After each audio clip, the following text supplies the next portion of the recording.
Like, I'd be like, I'm not going to do it. Yeah, don't get us canceled. First episode of the year. I don't want to get canceled.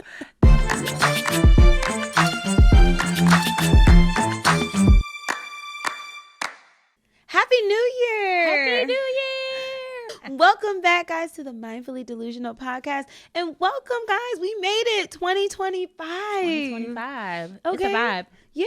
2025 is a vibe. It's going to be a vibe already. We are declaring it. It's fitting to be lit this year. So welcome back to the Mindfully Delusional podcast. So as usual, we're going to jump straight in with some fun. We have a this or that game that we are going to play, all themed around the new year. Alrighty. Let's go. Are you ready? Yep. All right. This or that. Live the past year again or skip ahead 1 year. Oh my gosh. Baby. Skip me. Why would I ever? Yeah, skip me. Why would I ever go back to that? Mm-mm. Skip. Listen. Promotion. Let's go. Okay. 2024 is in the books. It's fine. And that book is... It's filed in history to forever stay. Yeah. Put it on the shelf. I'm good. Yep. Skip me. Skip me. All right. Light fireworks off or go to a fireworks show. Girl, I'm going to a fireworks show. Are you kidding me? It never gave light my own fireworks. I would light myself up. Okay? Not survive, because when I was younger and we used to have a little fireworks and we would try to, I would be so scared. And then they'd be like surprised, like you don't know the ones that's gonna sparkle and shine. No, we actually never did that. My parents Really? never, ever trusted us to do that. Oh my gosh, did my parents know? That's so funny. No, my parents used to put like the fear of God of every single thing in us. And my mom would be like, you can get your arm blown off. Oh my gosh. That's the kind of parents that I had. Yep. Yeah, do you want to die? Yeah, that part. Just like that. Don't. All right. Have the hiccups all year or sing everything you say. I'm going to sing everything I say. I already sing everything I say. Already. Everything. All right. This is going to be easy too. Wear a casual outfit or wear a sparkly outfit. Sparkle me. Every time. Sparkle. Glitter me. Sequins. Actually. Glitter, bling, all the things. If you're sequins, I'm probably casual. Yeah. Although. Probably. Yeah. Although sometimes in other circles, I would be sparkly, but depends on the event, and who gonna be there. Yes, that's a fact. All right, be able to read minds or be able to predict the future. I'm gonna go with read minds. Yeah, I'm not gonna lie. I don't want to know what you're thinking. It may take me out. I know that part. It may take me out. Let me just see the future. I'm sorry. Yeah. But for me, it's just like, I don't know, for some reason, like from a strategy point, it just feels like if I can read through all because I'm sure everyone's mind is like, maybe if I can turn it on and off. It doesn't say that you have to stick with it all the time. But if I can. Here you go. Add in. Okay. Right. So what else is it saying? I love zhuzhing a hypothetical. Like, I love making a hypothetical whatever I want it to be. One thing you're going to do is push the envelope. Okay. Loophole. Alrighty. So, would you rather be the funniest in the room or be the most intelligent? I actually want to be the most intelligent. I think I would like to be funny because I'm not. And I think I am. You're maybe very funny. Possibly funny. You're super funny. So, I don't know about super funny, but I don't know. I just want to like have my little wine glass with my pinky in the air, like, yeah, so actually what you mean is and that's those like facts that like I feel like super intelligent smart people just know things that like nobody really cares about. It's just like, how do you know that? Like, what did you look that up? Like, were you interested in that? Like, how do you know? Yeah. And I'm not like a random facts type of person, fact type of smart, right? But I feel like my whole life I've kind of been like a little bit of a know-it-all, which doesn't necessarily mean that you're intelligent, but it's like it hasn't been the best. It hasn't been the best for like keeping friends. So make me funny. Because the know-it-all, you know what I mean? Like, yeah, the know-it-alls people are get pretty tired annoying. of the know-it-alls, but people do get tired of the funny people too sometimes. The know-it-alls are pretty delusional. We're moving on, guys, because I'm not. It's the new year, new me. New year, new me. That felt like an attack. All right, We're not doing that in 2025. Right, exactly. All right. Be able to speak to animals or be able to speak all languages. Okay, I already speak to animals. I have a dog. I already speak to her. She knows what I'm saying. Okay, I want more languages. Yeah. I was going to initially say speak to animals, but I didn't before I got to the second option. But to speak all languages would be super clutch. Yeah. Need that. I love to act like I can speak stuff that I can't speak. Like, I'd be like, I'm not going to do it. Yeah, don't do it. Don't get us canceled. First episode of the year. I don't want to get canceled. Don't want to get canceled at the top of the year, but I'd be out here just saying anything. Okay. Have more time, less money, or have less time, more money? Take my time, baby. You can have it. I had surrender it all. I don't even need it. Pay me. I mean, more money and no time to spend it though would suck. I'm so sorry. It's because let me see. Let me see, guys. Here she go. Here she go. Let me just try it out. Let me see. Let me just try a little bit. Let me see if having the money without the time sucks. Because yeah. at this point, I can't tell you. Right. But I would love to be able to tell you yes or no. Yeah. All right. Visit 100 years in the future or visit 100 years in the past? It's just what am I doing? What am I doing as a Black woman going back 100 years in the past? Nope. No, sir. Absolutely not. Definitely. You can put me straight in the future. Not 100. Not 100 years. No. Not 100. We don't want. I don't go back there. I'm gonna be honest. It really doesn't get much better. You would have to go back like a few thousand for it to make sense. I would love to go 100 in the future because I'm nosy. Oh, I certainly want to see. But it's like I probably wouldn't know any of them. But still, yeah. I want to see how I want to see how y'all living. Cousins, somebody. Oh, baby, I knew your granddaddy. I learned all about how your generational curses just kept going. Oh, I knew that was going to trickle down to their grandchildren. I'm so sorry. That is another level of like toxic. It's toxic. Oh, I'm officially toxic. Oh my gosh, toxic for the new year. That was so good. Yeah, we're starting off strong for real. 2025 owes us nothing already. Right. Keep all your resolutions or never make a resolution again. We could have skipped it. I'm gonna keep. I'm gonna keep. Yeah, I know. It's because it's like I think we talked about it before, where it's like discipline is so hard, especially for the creative. If it's like I make a plan, I make a resolution, and I stick to it to the T and get exactly where I want to be, like I'll do that because it's so hard. It is. Yeah, I agree. I'm with that. And so we know that in the beginning of the year, regardless of if you're a resolution person or not, you're going to have some goals, as you should. And as creatives, I feel like we always have goals. We always have something in the works. And so we're going to talk about accountability for ourselves and, holding the people around you accountable so that we can all get where we're trying to go, to that big delusional place in the future. Yeah, that is the goal. For sure. Because we are relentlessly pursuing our dreams and our bag. Tirelessly. Okay. Chasing. Okay. Alrighty. So let's talk about accountability. Yeah. First of all, let's talk about goals. Do you have goals? Did you already set your goals for this year? I have not. Take your time. It's okay. Not yet.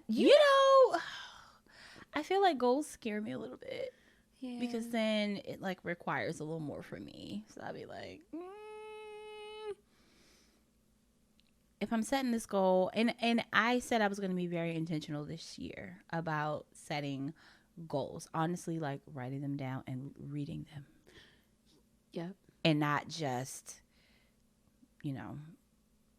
cutting some clippings out of a magazine and using Elmer's to glue them to a piece of paper. Oh my gosh, the vision board shots are so nasty. Some of us enjoy vision boards. So it's not a vision board shot. I promise. I love those parties. I just do. I do nothing with them books and them poster boards. Yeah, it'd be like crinkle behind my dresser. I'm sorry, but I do have fun with my girls, and really, y'all invite me to the vision board parties. I'm gonna come. I want to come. Nah. But I just throw her invite in the trash. So goals. So I said that I was going to be very intentional this week. Okay. With writing goals. Now, what I need help with is how to do it.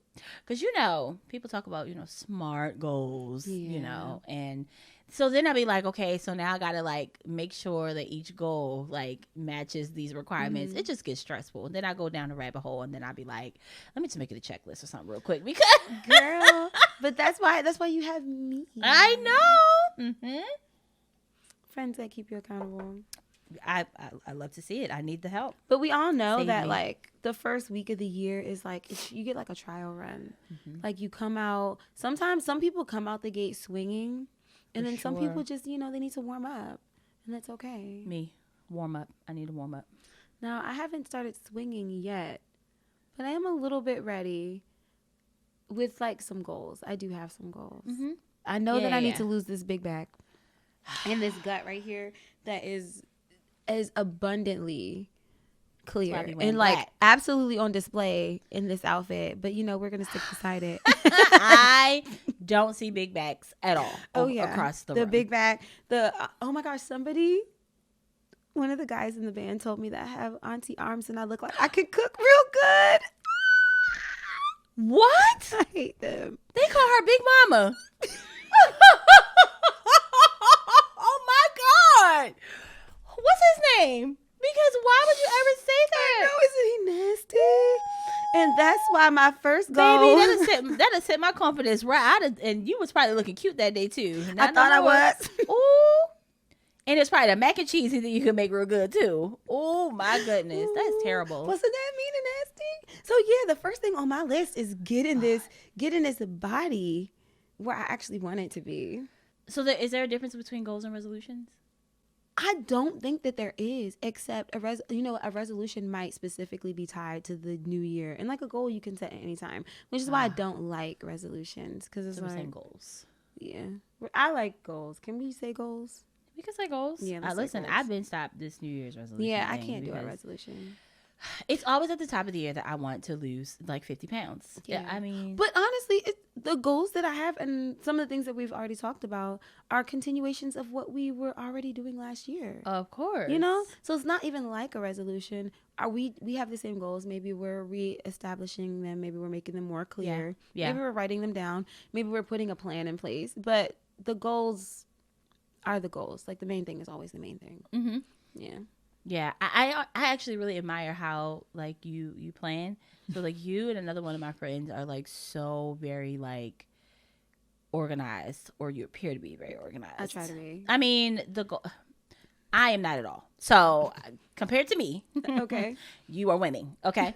But I have a friend that like writes down everything on sticky notes. She writes everything. Yeah. And I know a few people that's like, if it's not in my calendar, it doesn't happen. Yeah. And I am just terrible. I was trying to use like my phone calendar because it's like I'm more of a, some people are pen and paper, but I be relying on my little brain a little too much. Like, girl, you gonna remember. And then people always getting on me about how raggedy I am. And I know you shaking your head like, yup, because she be double booking and triple and talking about she gonna be at 3 different places at one time and no go to none of them.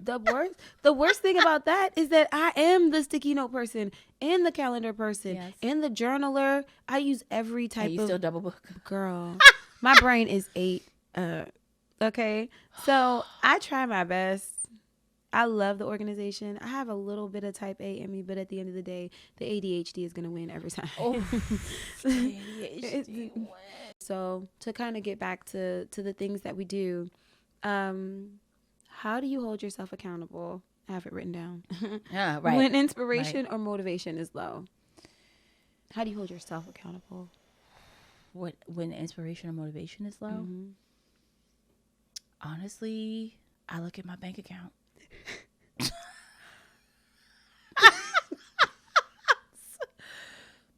Sis, you are too broke to be unmotivated. And I'm not saying that to you, but just like, no, you can't say it to me. Am who broke? No, seriously, to be unmotivated. I cannot afford it. So I would say, even if it's not your bank account, just whatever you are unhappy about, whatever your present circumstances are that you are not satisfied about, baby, find the motivation from somewhere.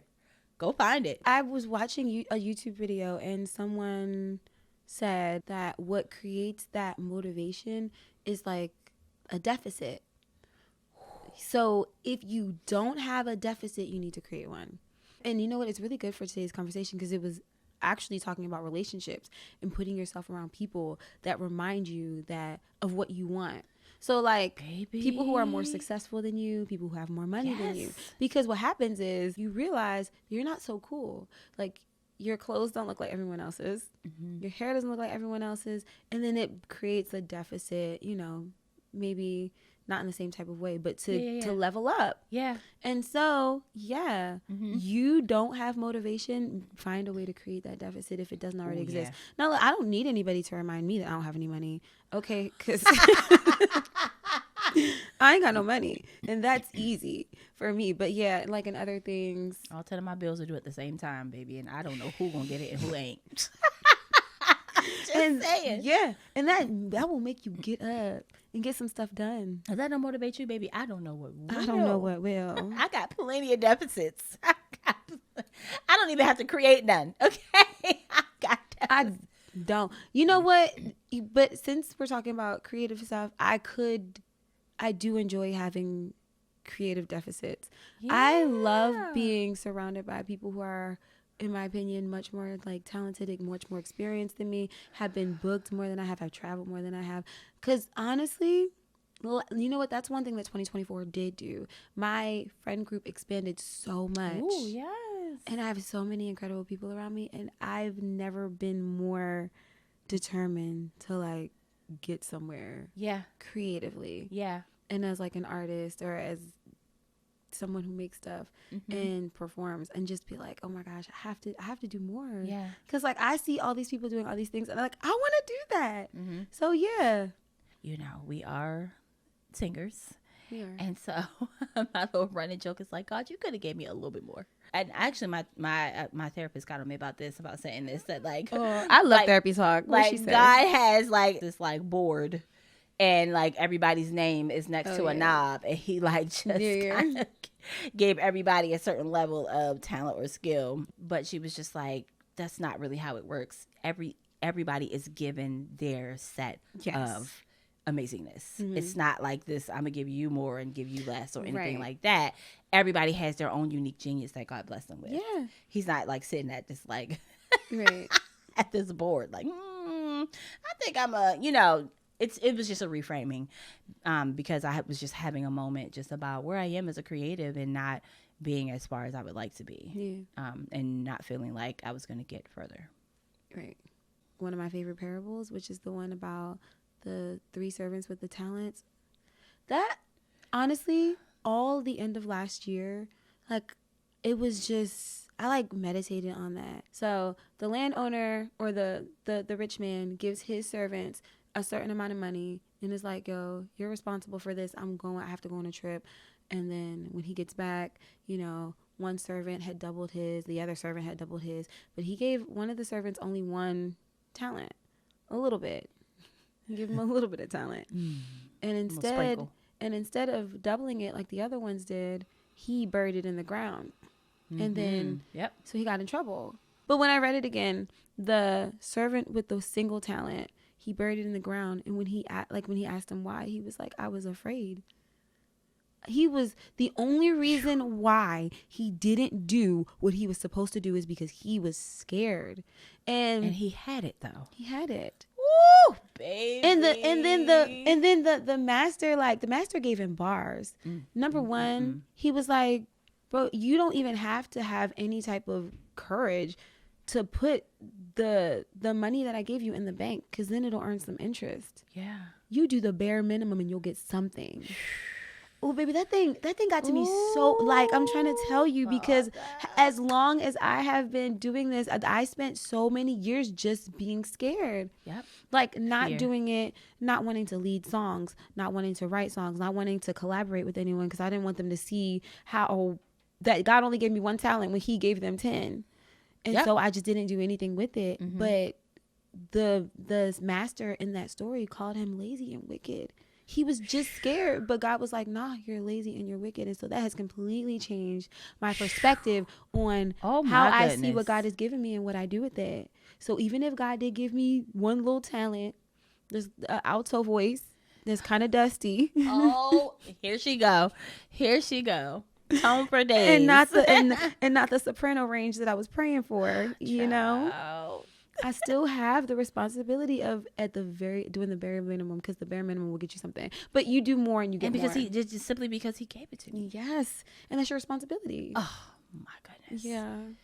All that just to say, it is your responsibility to do something with what God has given you. Yeah. And have the confidence that he gave you exactly what you need to have, and you have the full capability of multiplying it. And there is someone that needs it. Yeah, that part. Yeah, that's a big part of it. It is. That's another thing that I didn't believe. I didn't believe it, even though singing in church, I feel like you always get at least one person that's like, oh my gosh, you blessed me so much. Because all you need is one. All you need is one. Be like, wow. I'm so glad you were blessed. You know, my favorite response is I always to this day, I always get really clammy with these compliments. Right. And I'll be like, well, to God be the glory. That's my favorite. I'll be like, praise the Lord. I'm so glad you're blessed by that. Like, it took me a long time to get to the point where I would say stuff like that. Because I would just be like, right. Like, oh, I mean. Because it's like, you feel like you can't say thank you. Exactly. Or can you imagine somebody be like, yeah, I did do that. I did lift up the name of Jesus in a mighty way. And you were blessed, weren't you? I did. I killed that. So I'm glad that we're having this conversation. I'm starting to feel encouraged just from talking to you. Me too. And from having somebody to relate to. So the next question that I have. No. Oh. It sounded like he was getting ready to come out guns a-blazing. No. Okay. Do you believe accountability partners or communities help or hinder creativity, and why? I think accountability partners help. Yeah. I think they help. Partners. Yes, because the test is who you choose as an accountability partner, and the circles of accountability that you choose to be in. So that's on you, baby. But if I'm picking an accountability partner, it is somebody that I know is a good accountability partner for me. Have you ever thought you had an accountability partner, but you actually had competition? Ooh. And did it forever remain unspoken competition? Yeah. Like, or you know what? Ooh. But I should rephrase that, because I think competition is healthy. No, for sure. Even with your friends. Yeah. Or it was like you thought you had an accountability partner, but you really had someone who's jealous of you. Or they were really out here just trying to outshine you. Yeah. I can't say that I've had an accountability partner like that, but I will say that I've had friends like that. Mm-hmm. Yeah. It's just like, do we expect all our friends to naturally be able to be accountability partners? No, I don't. No. That was very mature. That was a good answer, honestly. No, I don't, because everyone's not in the same place. Yeah. And we tend to put a lot of expectations on people that we shouldn't. I feel attacked. We do. We do. I need grace all the time. I'm raggedy. Yeah. So I give people grace. I said, yeah. I didn't mean that. Wow. Yeah, you are raggedy, Trav. Yep. Pretty dusty. No, I don't. I think it has to be a conversation about accountability. Yeah. Like, hey, and half the time your accountability partner doesn't even hold you accountable. It's like, all right, we're gonna be accountability partners. Okay, 1, 2, 3, go. And then we don't talk for like 3 months. Like, where was the accountability? Or we're in the foolishness together. And I don't know if we're gonna talk about like what we should look for in accountability partners. Yeah, but I feel like it should be someone that is a little bit further ahead than you are. That in that area, that already knows like what it takes and how to push you. Because I mean, sometimes the blind be leading the blind. We'd be out here like, I don't even know how to hold you accountable. I don't even know what. I don't know what to say or do, but we can say that we are, and call each other every morning and be like, did you do your 10 squats? Okay, no. All right, well, tomorrow, or just anything, any goal, whatever goal you're looking for. Yeah. That's good. Mm-hmm. I think the overarching goal is always to just be better. So having someone who's going to remind you like, nah, we're better than we were in 2024. That thing that you would have done last year or 10 years ago, like, I see you. You're slipping a little bit. Your crown is slipping, as they say. Just straighten it up. Not in a shady way, not in an embarrassing way, but in a genuine, hey, I love you, I want to say this. Is there anybody in your life that they can be right, but you just cannot receive it from them? I think that I struggle with receiving it from people that ain't doing what they're expecting or calling you out to do. Mm-hmm. I struggle with that.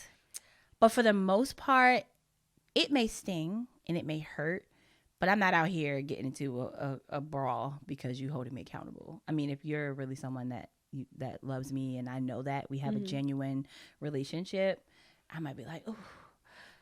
But if it's somebody that's like raggedy out here, I don't know. It's hard to receive. Even if they're right, because you can be absolutely right in an area that you struggle in. You do it. Wow. Hey, you asked. I mean, hey, listen, thank you for your honesty. I do struggle with that because I just be looking like girl or boy or, whoever. It doesn't happen often, though. It doesn't happen often, though. But honestly, I'm not sure that people are that vocal. They're not. I wonder why that is, though. In general, I think that people don't feel comfortable telling you everything because it's not received. Unbeknownst to you, you might be nasty in receiving this. Or they could have given somebody else some feedback and gotten their head snatched off. So now they're like, I'm going to tread lightly with everybody. It's thin ice with everybody. The last thing that I wanted to talk about, again, always bringing it back to the creative. What is the most useful way to be held accountable when it comes to being a creative? What helps you as a creative? What do you need? I think I need to get better. Like that whole iron sharpens iron kind of thing. Yeah, I think the more I work on my craft, the better, the more confident I am. Someone that's just like, sis, let's practice. Yeah. Like let's go hard in the paint together. Yeah. I feel like that help. I mean, because I learn by doing. Like there's some people that can like sit. I hate these trainings at work, and like sometimes you just kind of sit and you just look at this thing. If I'm not doing it alongside with you, that thing is one ear and out the other. It is gone. It's like what did we just learn? What happened? So yeah, I need action. Like, hey, let's and everybody won't be able to do that. But that's why you have to be selective about who you choose as an accountability partner, especially as a creative. Like we don't have to do the same things the same way. But I think it just has to make sense. It has to make sense for sure. Yeah, I agree. I think one of the things that's really, really helpful to me as a creative is someone that holds me accountable to like progress. Because sometimes you can do the same thing for a long time and get really good at it, and then you feel like, oh, I'm right there, but like, girl, you haven't gone anywhere in the last 2 years. You've been on the same gigs with the same people. Ooh. Somebody that can look at you and be like, you're just better than that. Yeah, pushing me into like uncharted territory. Yeah, and a lot of times that does come with like practice, and because the more confident you are, the more willing you'll be to go into that new territory. And you also get to see how much better you are. Yeah. I mean, there's, I think, certain levels of creativity that we haven't even tapped into, that we don't even know that we have, because we haven't been working enough in that thing. Like, oh, I didn't know I could do that. In one season of my life, I did have a friend where we just met up every single week and just sang and just practiced like random things. We like sang for hours.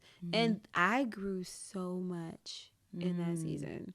I got so much better because starting out, it was struggle bus, very much. Yeah. And then by the end of it, by the time that season came to an end, because all things come to an end, we both walked away so much better. Yeah.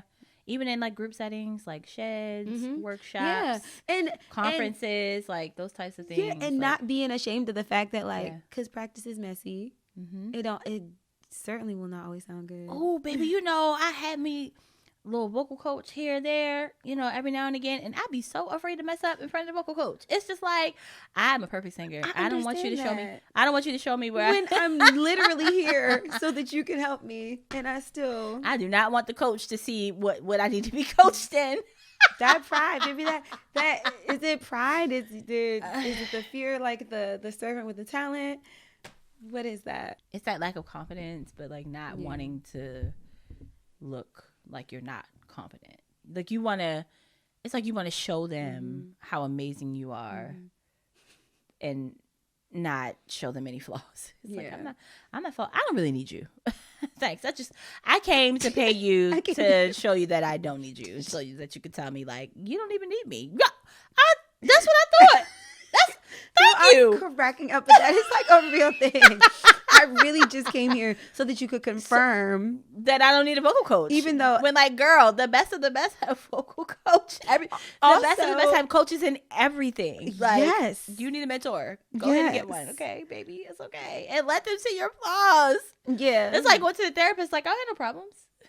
Everything's fine. Everything's fine. It's so funny because I feel like my first few sessions, it was very hard. You know, and shout out to my therapist, Faith, I love you, who definitely labored with me because I know like the first few sessions, it was like by the third session, we were just kind of looking at each other because she couldn't say nothing because I had an answer for everything. Yeah. What do you mean? Why are we here again? And we need that accountability. Yes, like, we do. We need and that. So there's a little bit of vulnerability that's needed in order to be properly held accountable. It's a fact. And it was a friend who I was like, I really got the hang of this. He was just like, no, you might want to dig a little deeper. I'm actually perfect. I actually was offering my therapist some advice. So how they could give better therapy for people like me that don't need it. Period. Y'all so crazy. Take the advice. Take the mentor. Take the mentor. Take the accountability. I think we've talked about all the things. The last question that we have is, what role does self-discipline play in achieving your creative vision, and how do you strengthen it?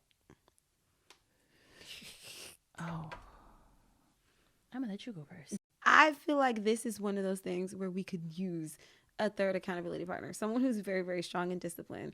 Because y'all know I have all of the things. I have all the charts. I have all the things in place. But like sometimes they fall apart.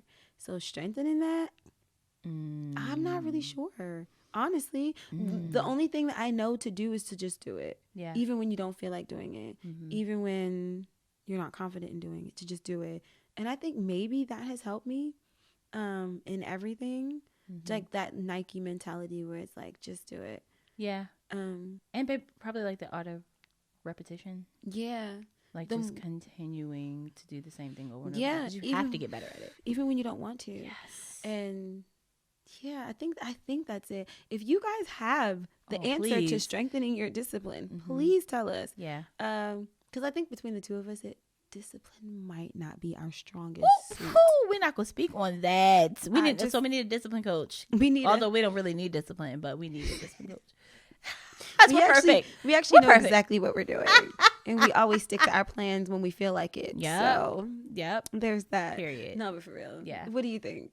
You know, I think it goes back to like your level of commitment. Yeah. Like, how committed are you really to this? Like checking your priorities. And maybe back to the beginning, the deficit. Yeah. I feel like you don't need discipline when you got a deficit. You don't have to be disciplined to go to work when you got no food. I just got to think about it. I want to get up. Yeah. And I think, motivation can be fleeting because at some point you're going to reach your goal and that deficit isn't going to be there. Right. So how do you keep going? And what I have heard is that when the motivation is lacking, that's where your discipline comes in. Yeah. And what I know for a fact is that some things only come out by prayer and fasting. Oh my goodness. And just go get in your prayer closet and just I'm gonna write discipline on a sticky note and put it in my prayer closet. Because if discipline were so easy, we would already be where we wanted to be because we would have done it. All of us, we would be for sure. It's not. No. And full circle, that's why you need friends to hold you accountable and remind you when you don't have the motivation, when you don't have the discipline for yourself. Like, don't forget, this is important to you and to us. Yeah. Get up and do the thing. They talk about remembering your why. Yeah. Understanding, like, why you do it and who you do it for. How about that? Okay. Yeah.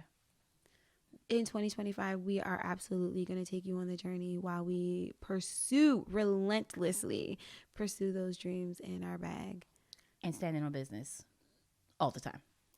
That might need to be another episode because I don't know if I stand on business.